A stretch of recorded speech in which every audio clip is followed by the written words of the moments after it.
Welcome to మోసో TV. బులెటిన్ల ముందుగా హెడ్లైన్స్. తలరాత్రులు మార్చే నేత చంద్రబాబు, తలకాయలు తీసే వ్యక్తి జగన్ అన్న మంత్రి నిమ్మల.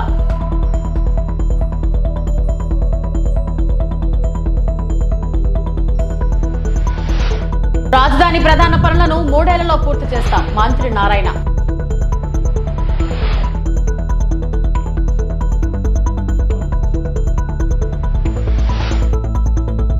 సీట్ దర్యాప్తునకు ఎల్లో మీడియా డైరెక్షన్, మాజీ ఎమ్మెల్యే కేతిరెడ్డి వెంకటరామరెడ్డి ఫైర్.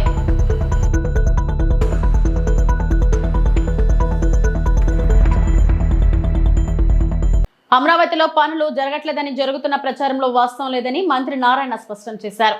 రాజధానిలోని ప్రధాన పనులన్నింటినీ 3 ఏళ్లలో పూర్తి చేస్తామని పునరుద్ఘాటించారు. అమరావతి ప్రాంతంలో ఎల్ఎన్టీ, షాపూర్, జీ, పల్లోంజీ సంస్థలు చేపట్టిన భవనాల నిర్మాణాలను మంత్రి పరిశీలించారు. ఇంజనీర్లతో మాట్లాడి పనుల్లో పురోగతిని తెలుసుకున్నారు. ఆ 2 సంస్థలు చేపట్టిన పనుల్లో చాలా వరకు పూర్తయ్యాయని, కొద్దిమేర పనులు మాత్రమే పెండింగ్ లో ఉన్నాయని మంత్రి నారాయణ తెలిపారు. అమరావతిలో 4,000 మంది ఉద్యోగుల కోసం 100 పడకల ఆసుపత్రి, పాఠశాలల ఏర్పాటుకు విట్, ఎస్ఆర్ఎం యూనివర్సిటీలు అంగీకారం తెలిపాయని మంత్రి వెల్లడించారు. అమరావతి క్యాపిటల్ సిటీలో సిఆర్డీ అన్ని విధాలు ఆలోచిస్తుంది. ఏదో బిల్డింగ్లు కట్టేసి వదిలేయటం కాదు, బిల్డింగులతోటే వాళ్ళకి కావాల్సిన వసతులు, క్లబ్ హౌస్ కావచ్చు, వాళ్ళు వస్తువులు కొనుక్కోవాలంటే స్టోర్స్ పెట్టడానికి అకామిడేషన్, సివరేజ్ ప్లాంట్, మళ్ళీ రోడ్లలో నిండుదిరేగిన సివరేజ్ ప్లాంట్లు ట్రీట్ చేసి వదలటానికి రోడ్స్, పార్కులు, వాళ్ళ పిల్లలు చదువుకోవటానికి కూడా ఇబ్బంది లేకుండా ఎస్ఆర్ఎం విట్టోళ్ళతో మాట్లాడాం. జూన్కే ఇద్దరు స్కూల్స్ స్టార్ట్ చేస్తామన్నారు.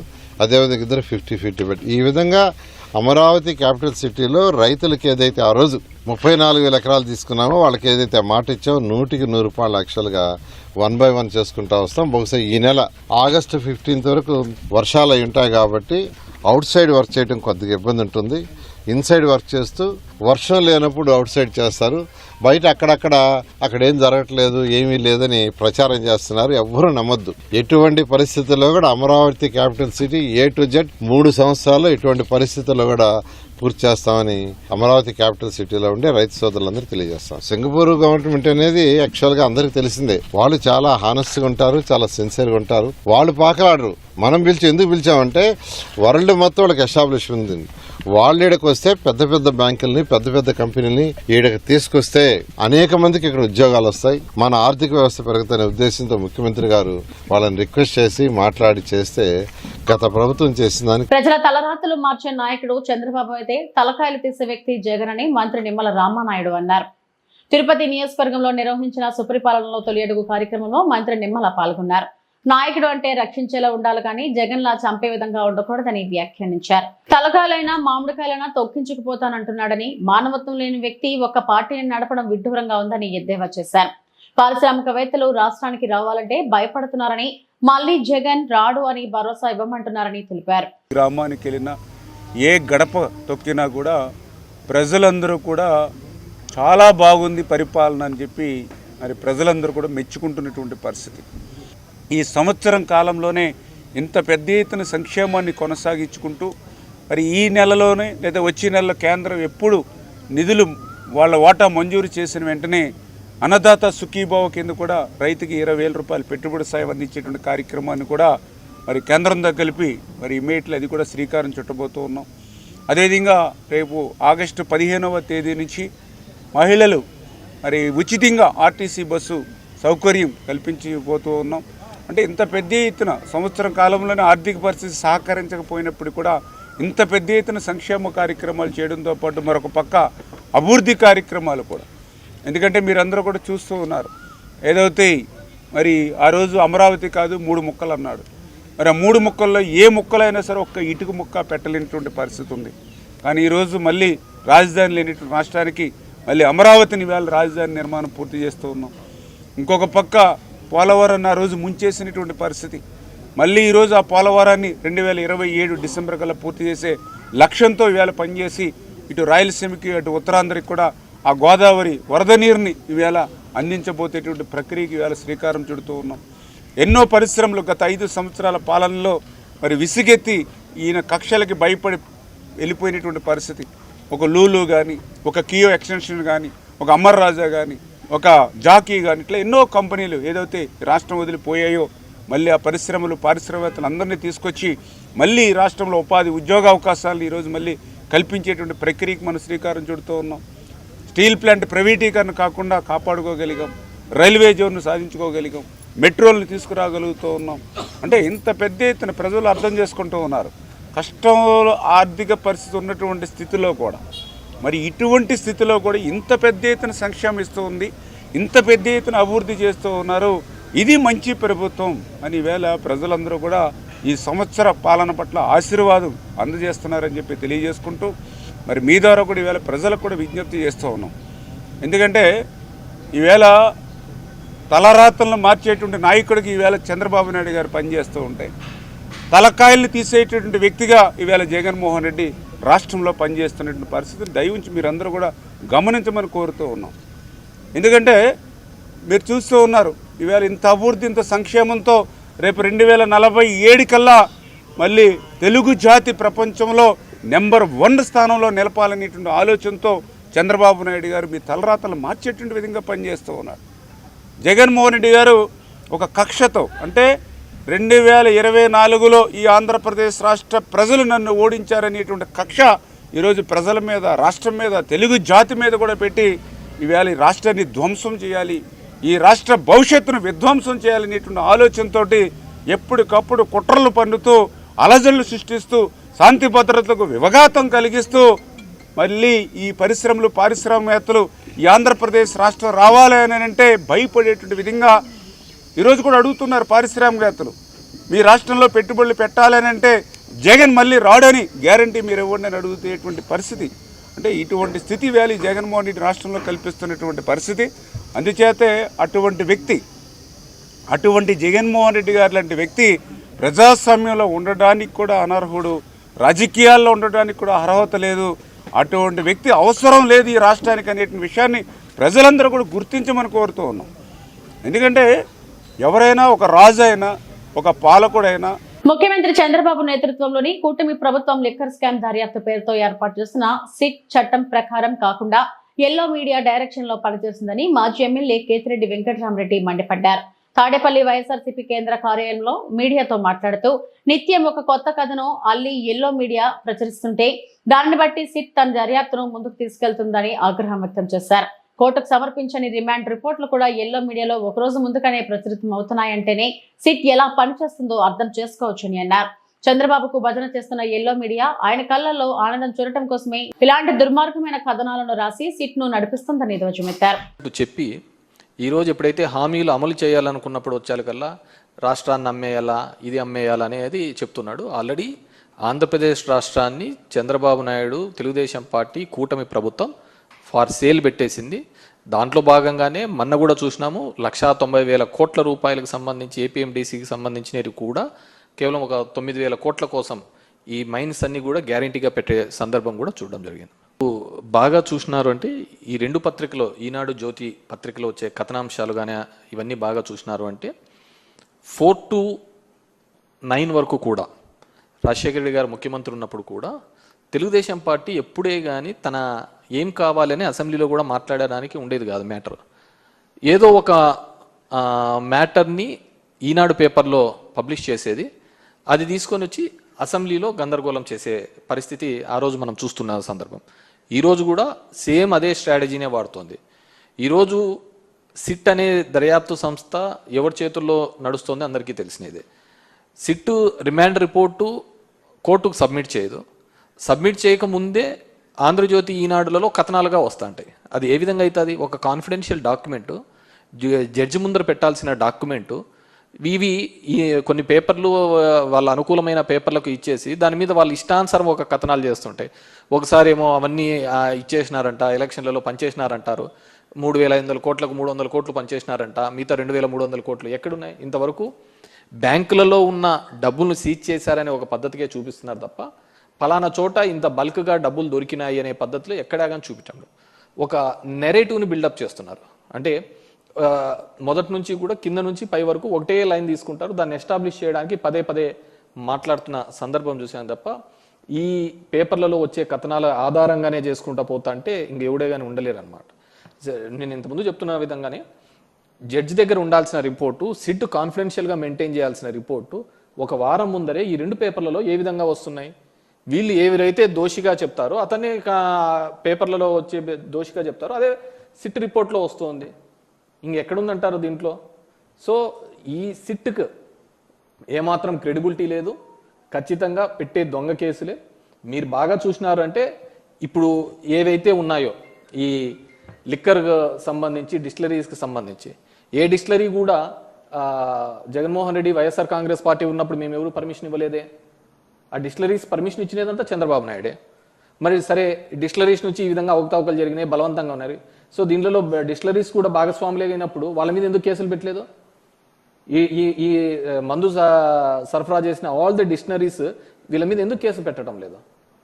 సో దీన్ని ఏదో విధంగా ఎస్టాబ్లిష్ చేయాలని కొంతమంది ఆఫీసర్లను బెదిరించి వాళ్ళని అప్రూవల్ అని ఏదేదో కథనాలు చూస్తున్నాం. డెఫినెట్గా చట్టం ముందు ఉండేది, ఆ చట్టానికి అనుకూలంగా చట్టం ముందర నిలబెట్టి ఖచ్చితంగా మేము ఫైట్ చేస్తాము. ఖచ్చితంగా నిర్దోషులుగా ఈ కేసు నుంచి అందరూ బయటకు. రాజ్యసభ ఎంపీగా కమల్ హాసన్ ప్రమాణ స్వీకారం. తమిళంలో ప్రమాణ స్వీకారం చేసిన కమల్ హాసన్ డిఎంకే పార్టీ మద్దతుతో రాజ్యసభ ఎంపీగా ఎన్నికైన కమల్ హాసన్ மாநிலங்கள் அவையின் உறுப்பினராக தேர்ந்தெடுக்கப்பட்டிருக்கும் கமல் ஹாசன் எனும் நான் சட்டத்தினால் நிறுவப்பெற்றதான இந்திய அரசியல் சட்டத்தின் மீது உண்மையான பற்றார்வமும் பற்றுறுதியும் கொண்டிருப்பேன் என்றும் இந்தியாவின் இறையாண்மையையும் ஒருமைப்பாட்டையும் உறுதியாக பற்றி நிற்பேன் என்றும் நான் இப்போது ஏற்கவிருக்கும் கடமையினை நேர்மையாக நிறைவேற்றுவேன் என்றும் விழுமிய முறைமையுடன் உறுதி கூறுகிறேன். வணக்கம். కూటమి అధికారంలోకి వచ్చాక రాష్ట్రంలో పెట్టుబడులు, ఉపాధి అవకాశాలు గణనీయంగా పెరుగుతున్నాయని కొత్తపేట ఎమ్మెల్యే బండారు సత్యానందరావు వ్యాఖ్యానించారు. కొత్తపేట మండలం గంటి గ్రామంలో జరిగిన సుపరిపాలనలో తొలి అడుగు కార్యక్రమంలో ఆయన పాల్గొన్నారు. ఇంటింటికి వెళ్లి ప్రభుత్వం నుంచి ప్రజలకు అందుతున్న సంక్షేమ పథకాలను, రాష్ట్రంలో జరుగుతున్న అభివృద్ధి కార్యక్రమాలను వివరించారు.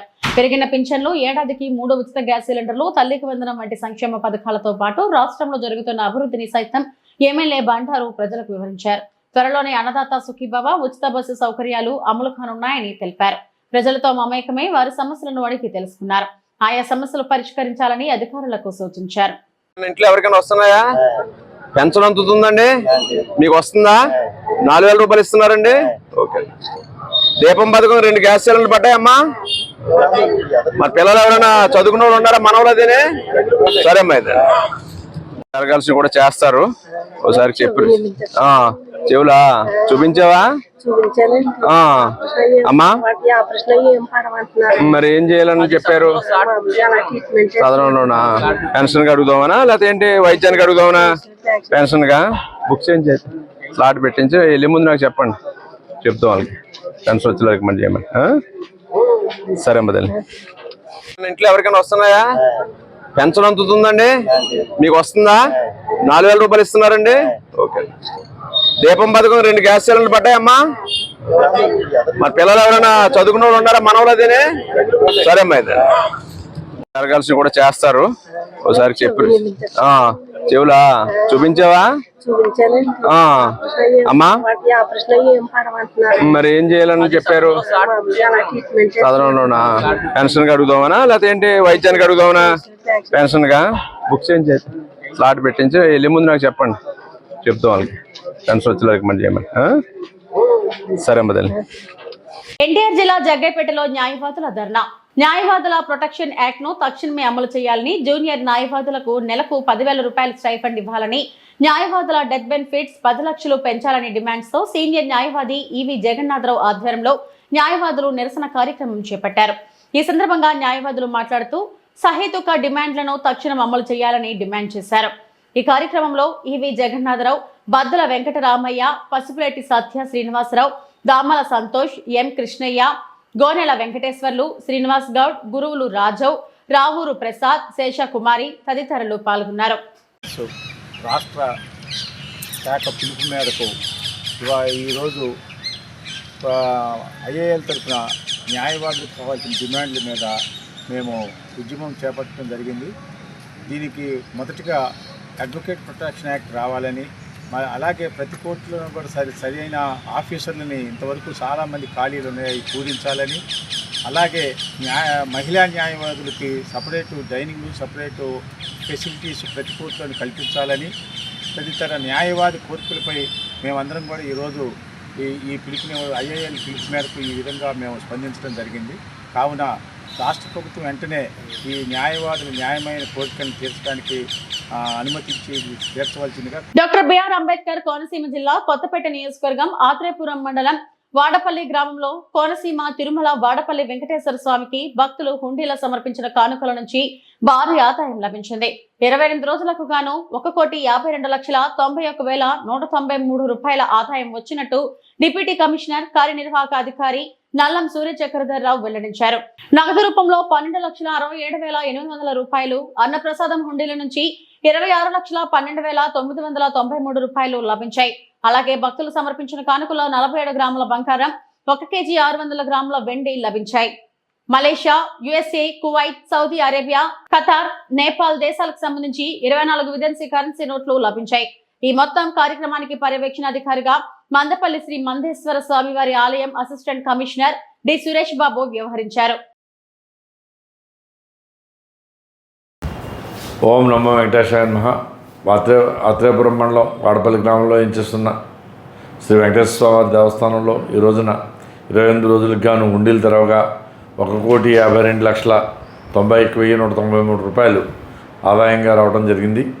అలాగే 47 గ్రాముల బంగారం, 1 కేజీ 600 గ్రాముల వెండి మరియు 24 విదేశీ కరెన్సీ నోట్లు వచ్చినాయి. ఈ యొక్క కార్యక్రమంలో మందపల్లి ఏసీ సురేష్ బాబు, అలాగే TVSR ప్రసాద్ గారు తనిఖీదారు రాజమండ్రి, మరి గ్రామస్తులు, భక్తులు, మరి చైతన్య గోదావరి గ్రామీణ బ్యాంకు ప్రజాప్రతినిధులు, పత్రికా ప్రతినిధులు, పోలీసులు, శ్రీవారి సేవకులతోటి ఈ యొక్క కార్యక్రమాన్ని పూర్తి చేయడం జరిగింది. ఇది ఒక రికార్డ్ అని మీ ద్వారా భక్తులందరికీ కూడా నేను తెలియజేసుకుంటున్నాను. ఓం నమో వెంకటేశాయ నమః. ఏలూరు జిల్లా పోలవరం ప్రాజెక్టులోకి ఎగువ కురుస్తున్న భారీ వర్షాలకు భారీగా వరద నీరు వచ్చి చేరుతుంది. ప్రమాద స్థాయికి దగ్గరగా వరద రావడంతో లోతట్టు ప్రాంతాల ప్రజలు బిక్కుబిక్కుమంటూ జీవిస్తున్నారు. ప్రాజెక్టులోని ఎగువ స్పిల్వే దగ్గర నీటి మట్టం 28.440 మీటర్ల నమోదు కాగా, దిగువ స్పిల్వే దగ్గర 18.680 గా నమోదు కాగా, ఎగువ కాపర్ డ్యాం దగ్గర 28.600 మరియు దిగువ కాపర్ డ్యాం దగ్గర 18.00 నమోదు అయింది. 48 రేడియల్ గేట్ల ద్వారా 2,51,411 క్యూసెక్ల వరద జలాలను దిగువకు వదులుతున్న జలవనరుల శాఖ అధికారులు.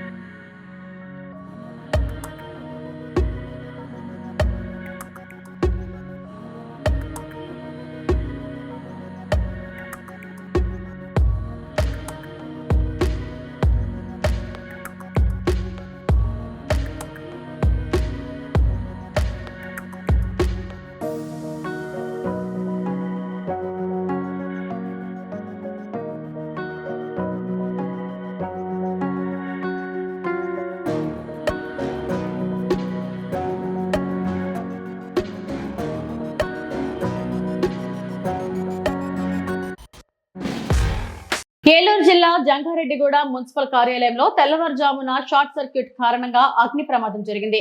మున్సిపల్ కమిషనర్ రూమ్ లో సంభవించిన ప్రమాదంలో AC, computer, laptop, tables, chairs కాలిపోయాయి. ఈ ప్రమాదంలో ఎలాంటి ముఖ్యమైన ఫైల్స్ కాలిపోలేదని, రికార్డులు, ఫైల్స్ అన్ని భద్రంగా ఉన్నాయని మున్సిపల్ కమిషనర్ కేవి రమణ అన్నారు.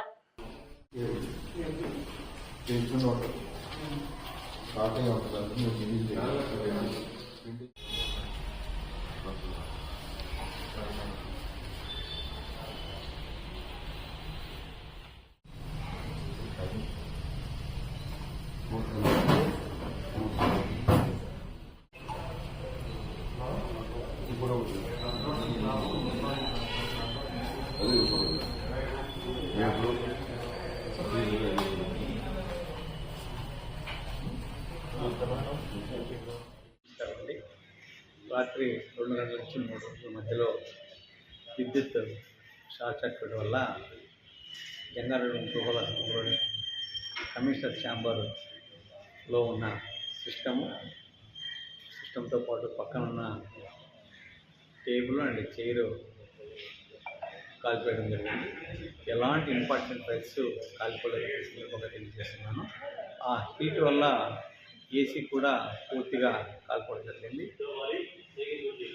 ల్యాప్టాప్ కొద్దిగా దెబ్బతినడం జరిగింది, అది కూడా పనికి రాకపోవచ్చు. ఈ సందర్భంగా ప్రజలకు కోరుతున్నాను, ఎలాంటి దినవారి కార్యక్రమాలు పట్టగలరు. అలాగే ఎలాంటి ఇంపార్టెంట్ ఫైల్స్ కావచ్చు, మామూలు ఫైల్స్ కావచ్చు, ఎలాంటిది కాలిపోలేదని ఈ సందర్భంగా తెలియజేస్తున్నాను. Only laptop, system, chair and table పక్కన దెబ్బతిన్నాయి. ల్యాప్టాప్, సిస్టమ్ పూర్తిగా కాలిపోయిందని సందర్భంగా తెలియజేస్తున్నాను. బాల త్రిపుర సుందరి అమ్మవారు శాకంబరదేవిగా అలంకరణ.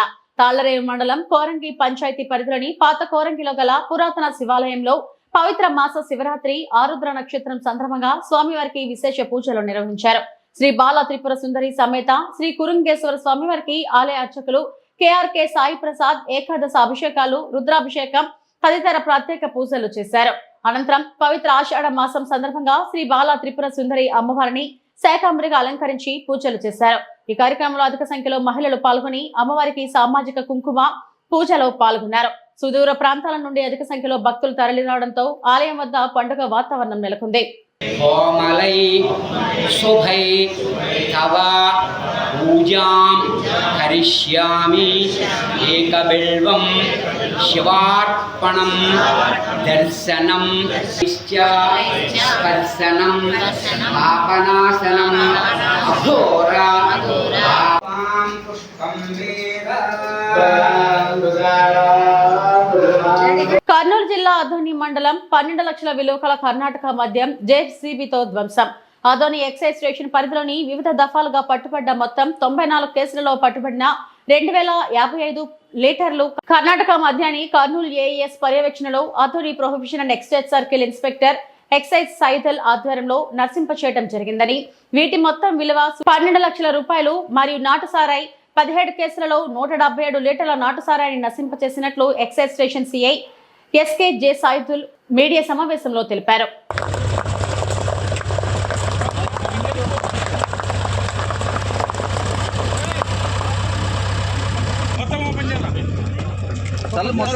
Kurnool prohibition and excise assistant excise superintendent Shri Ramakrishna Reddy sir ఆధ్వర్యంలో గతంలో ప్రాపర్టీ డిస్ట్రక్షన్ ఆర్డర్ గౌరవనీయులైన డీసీ గారు ఇచ్చినటువంటి వాటి మేరకు వివిధ కేసులు కర్ణాటక లిక్కర్కి సంబంధించి 94 కేసులు, తర్వాత ఐడికి సంబంధించి 17 కేసులు 177 లీటర్లు, ఇది వచ్చేసి 2055 లీటర్లు, సుమారు ఇటు వర్త్ 12 లక్షలు ఉంటుంది. ఇవన్నీ సార్ ఆధ్వర్యంలో నశింపజేయడం జరిగింది. కర్ణాటక నుంచి మమ్మల్ని వివిధ కేసుల్లో గతంలో 2025 నుంచి, తర్వాత అంతకుముందు పట్టిన కేసులో ఆఫ్టర్ కంప్లీషన్ ఆఫ్ ఆల్ ఏదైతే ఉంటుందో ఆర్డర్స్ దాని ప్రొసీజర్ అమలు చేసుకొని ఈ రోజు డిస్ట్రక్షన్ లో సార్ ఆధ్వర్యంలో నశించిన తర్వాత ఫర్దర్గా మనము ఛార్జ్ షీట్లు అన్ని ప్రిపేర్ చేసి కోర్టులో ఫైల్ చేయడం జరుగుతుంది. ఫర్దర్గా కేసులు ముందుకు జరుగుతాయి. ప్రాపర్టీస్ ఎప్పుడు కూడా మాకు దొరికినప్పుడు దాన్ని మేము కస్టడీ రూమ్లో, దాంట్లో ప్రాపర్టీ రూమ్లో భద్రంగా పెట్టుకొని తర్వాత కెమికల్ రిపోర్ట్స్ తెచ్చుకున్న తర్వాత ఎఫ్ఎస్ఎల్ నుంచి, తర్వాత డీసీ గారి ఆర్డర్స్ వచ్చిన తర్వాత ఏఎస్ గారి ఆధ్వర్యంలో వివిధ కేసులు ఈ విధంగా చేసుకుంటూ కేసులను ఎప్పుడప్పుడు డిస్పోజ్ చేయడానికి ఇది ఒక సిస్టమ్ ఇలా ఉంటుందన్నమాట. మనం ఎంత తొందరగా స్పీడప్ చేస్తే కేసులు డిస్పోజ్ అవుతాయి, కోర్టులో కూడా పెండెన్సీ లేకుండా ఉంటుంది. ఛార్జ్ షీట్ ఫైల్ చేస్తాం, అవి పెండింగ్ ఇన్వెస్టిగేషన్ నుంచి పెండింగ్ ట్రయల్లోకి వెళ్తాయి. ఈరోజు మొత్తం ఈ కేసులు సారథ్యతలో చేయడం జరిగింది. Thank you. Prohibition and excise inspector SHO Adoni SK Syed. Deputy commissioner గారి ఆదేశాల మేరకు వివిధ కేసుల్లో పట్టుబడిన కర్ణాటక మద్యము, అదేవిధంగా నాటు సారాయిలను ఈరోజు ఇక్కడ ధ్వంసం చేయడం జరిగింది. కర్ణాటక మద్యానికి సంబంధించి మొత్తం 94 కేసులలో పట్టుబడిన 2055 లీటర్ల మద్యం, దాని విలువ సుమారు 12 లక్షల రూపాయలు, దాన్ని ఇక్కడ నాశనం చేశాము. అదేవిధంగా నాటు సారాయికి సంబంధించి 17 కేసులలో 177 లీటర్ల నాటు సారాయిని ఇక్కడ పారవేయడం జరిగింది. వీటిలో కొన్ని బీర్లు కూడా ఉన్నాయి. Okay, Ramakrishna Reddy assistant provision excise superintendent AES. ఇవి ఇప్పటివరకు నా బులెటిన్ అప్డేట్స్. నమస్తే.